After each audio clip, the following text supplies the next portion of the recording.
নিজেদের মধ্যে বিভাজন তৈরি করে কোনো অযৌক্তিক বা অপ্রাসঙ্গিক কথা না বলার জন্য সকল রাজনৈতিক দলের কাছে অনুরোধ জানিয়েছেন জাতীয় নাগরিক পার্টির উত্তরাঞ্চলের মুখ্য সমন্বয়ক সার্জিস আলম।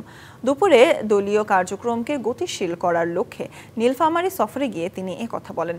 নির্বাচন স্বচ্ছ এবং সুষ্ঠু করার জন্য সামগ্রিক প্রক্রিয়াগুলো শেষ করে বিচার এবং সংস্কার পাশাপাশি চালিয়ে গিয়ে আগামী জুনের মধ্যে নির্বাচন দেওয়ার কথাও জানান তিনি। এর আগে বেলা ১১টার দিকে ডোমরার বাটার মোড় থেকে জনসংযোগ শুরু করেন জাতীয় নাগরিক পার্টির উত্তরাঞ্চলের মুখ্য সমন্বয়ক সার্জিস আলম ও দলটির কেন্দ্রীয় নেতারা। এ সময় বিভিন্ন দোকানে গিয়ে মানুষের সাথে কথা বলেন তারা।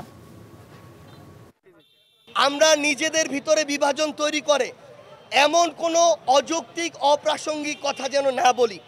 সরকারে এখন যারা আছে তারা কেউ সরাসরি কোনো দলের প্রতিনিধি না। নির্বাচন দ্রুত দিতে হবে এটা কথা হতে পারে না। যে নির্বাচন স্বচ্ছ সুষ্ঠু হওয়ার জন্য বিচার এবং সংস্কার পাশাপাশি চালিয়ে গিয়ে যখন এই সুষ্ঠু স্বচ্ছ নির্বাচন দেওয়ার উপযুক্ত সময় হবে তখন যেন এটি হয়।